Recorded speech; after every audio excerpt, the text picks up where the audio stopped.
Bonjour à tous. Alors nous n'allons pas parler double hélice et génétique, mais en effet donner la parole aux acteurs de terrain qui incarnent cette approche de santé globale, connue aussi sous le nom de One Health. Dès à présent, j'invite à me rejoindre sur scène deux spécialistes de l'agriculture numérique, Aline Bessaïbès, directrice générale d'ITK, et Véronique Belon-Morel, directrice de l'Institut Convergence Agriculture Numérique et fondatrice du laboratoire d'innovation territoriale Occitano.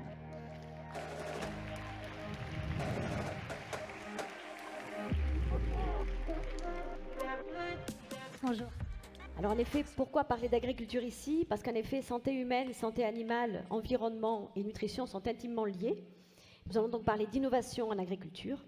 Ma première question sera très simple. Qu'est-ce que l'agriculture numérique? Alors on va peut-être commencer par la recherche et après on donnera la parole à une entreprise. Bonjour, alors l'agriculture numérique, c'est l'utilisation des technologies de l'information, de la communication, des technologies numériques au service de l'agriculture. C'est pas nouveau en agriculture. Depuis la fin du siècle dernier, on a l'habitude d'utiliser des données de stations météo ou des images satellites pour mieux produire. En revanche, la révolution qu'on est en train de vivre depuis une dizaine d'années, c'est une multiplication en fait des sources de données avec des données issues des objets connectés, de nouveaux satellites, de drones ou des smartphones. L'intelligence artificielle aussi et le calcul haute performance. Ce sont les réseaux, Internet, la connectivité et enfin la robotisation qui change complètement la donne et qui permettent de développer un numérique pour toutes les agricultures.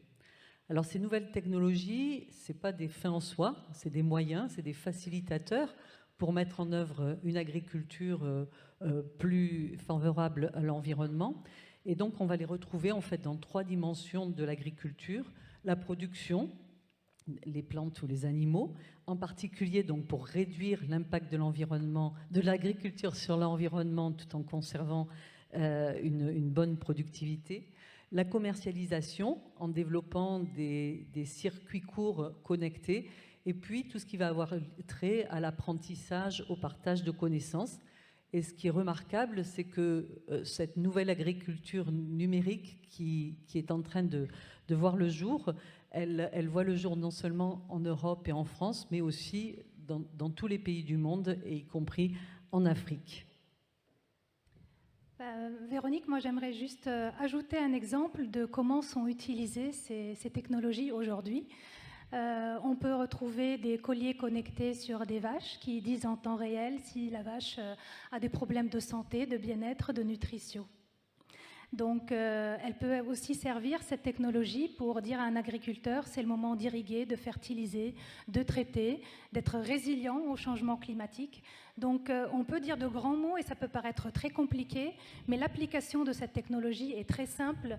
Et en fait, si elle n'est pas simple, elle ne peut pas servir. Parce que l'agriculteur, dans ses pratiques de tous les jours, a besoin de solutions très très simples à sa portée.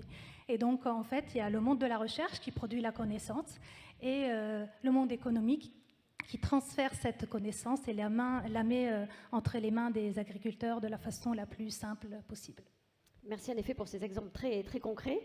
En quoi cela s'intègre dans la démarche de santé globale qui nous occupe aujourd'hui? Je vais commencer. Donc le lien en fait entre agriculture et agriculture numérique et santé globale est fort. Alors je vais citer un exemple et puis Aline complétera avec d'autres facettes. Moi je pense à l'alimentation. En fait, comme je l'ai dit, le numérique permet de renouveler la manière de se nourrir. Donc, il permet d'inventer de nouveaux circuits courts connectés. Et ça s'est beaucoup vu pendant le Covid, ça s'est beaucoup développé. Encore une fois, on observe ce phénomène en France et en Afrique. Et il a permis à certaines villes de continuer à se nourrir en Afrique.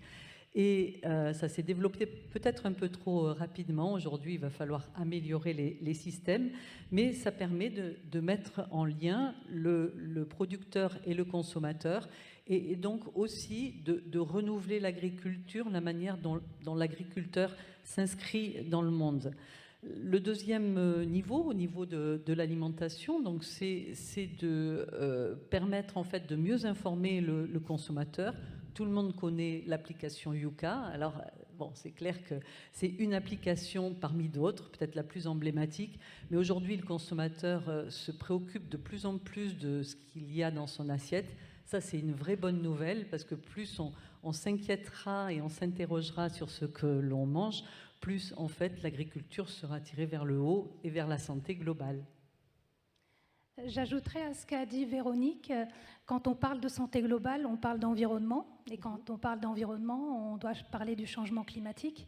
Et aujourd'hui, l'agriculture est pointée du doigt comme étant un problème à ce changement climatique, puisqu'elle est responsable du quart des émissions de gaz à effet de serre. Et donc, les scientifiques aujourd'hui montrent qu'au lieu d'être un problème, elle peut être aussi une solution, puisque les sols, c'est des puits de carbone. En changeant les pratiques agricoles, on peut stocker du carbone dans le sol et donc inverser la tendance. Les scientifiques ont aussi montré qu'on peut changer le pilotage de l'alimentation des bovins pour diminuer l'émission de méthane, sachant que le méthane, c'est plus que la moitié des émissions de gaz à effet de serre en agriculture. Donc il y a des moyens de pilotage de l'alimentation qui permettent de diminuer jusqu'à 70% ces émissions de gaz à effet de serre. Donc, dans un contexte de santé globale, l'agriculture peut être une solution. Et elle doit être vue comme une solution plutôt qu'un problème. Bel espoir. Vous avez toutes deux contribué à faire de Montpellier une ville pionnière dans le domaine de l'agriculture connectée. Comment voyez-vous Medvalley et quelles sont les solutions, les projets que peut porter l'agriculture numérique dans cette grande dynamique de Medvalley? Alors, bon, ma vision de Medvalley, ça a été dit plusieurs fois, c'est vraiment un fantastique melting pot dans lequel se rassemblent des académiques, des entrepreneurs, des facilitateurs autour de cette très belle ambition qu'est la santé globale. On a vraiment l'impression de travailler pour le bien commun et ça, bon, moi je suis chercheuse et donc c'est aussi une forte motivation. Alors, au niveau d'INRAE et des partenaires académiques, on va contribuer à Medvalley avec un institut interdisciplinaire unique au monde. Vous avez vu quelques images qui s'appelle Digitag. Et donc, c'est une puissance de recherche qui est unique au monde. On a fait un benchmarking, on n'en a pas d'autres. Donc, elle est portée par INRAE avec l'Université de Montpellier, le CIRAD, l'Institut Agro, INRIA et 16 partenaires en tout. Et elle mobilise 600 chercheurs vraiment qui s'attachent à comprendre l'évolution du numérique en agriculture et à construire le socle d'un numérique responsable qui soit au service des agriculteurs et au service de l'ensemble de la chaîne, donc l'agriculture de demain. Et dans le cadre de cet institut, donc, on a créé un Living Lab. Donc un Living Lab, c'est une manière de faire de la recherche sur le terrain avec les acteurs. C'est assez récent en agriculture. Il s'appelle Occitanum, ça veut dire Occitanie agroécologie numérique.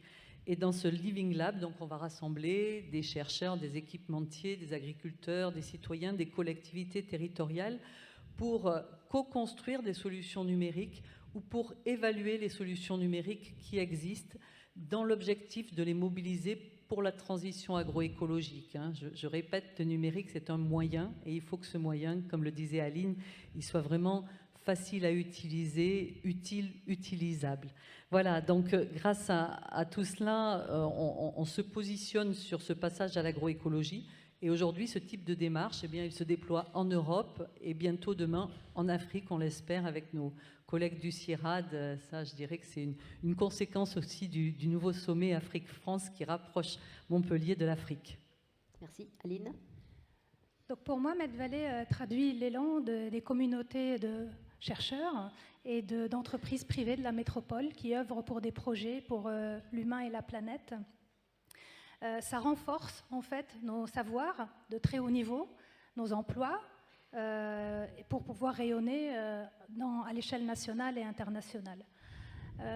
Donc ITK est un exemple.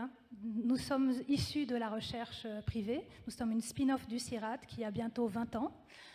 Nous sommes nés à Montpellier et nous fournissons des services numériques pour l'agriculture, Made in Montpellier, qui sont utilisés partout dans le monde, notamment aux États-Unis, en Afrique et bien sûr en Europe. Aujourd'hui, pour moi, le numérique c'est une façon pour l'agriculture de mettre en œuvre la transition écologique, d'un côté en préservant la production des agriculteurs et d'un autre en aidant cette agriculture à être une solution pour une neutralité carbone de notre alimentation. Nous avons dans cette dynamique plein de projets. J'aimerais en citer un, puisque c'est un succès d'un démonstrateur avec le gouvernement kényan, où on a mis en œuvre des services numériques pour permettre au gouvernement de gérer sa sécurité alimentaire, aider ces petits producteurs à augmenter leur production, mais toujours dans un objectif de stockage de carbone dans le sol. Ils sont précurseurs et on est fiers en fait puisque ce démonstrateur vient de se terminer et avec succès, et on passe maintenant à l'échelle suivante. Donc voilà, recherche née à Montpellier, transférée à l'agriculteur par une entreprise montpelliéraine et qui rayonne à travers le monde. Bravo, et merci à toutes deux d'avoir porté cet éclairage agro.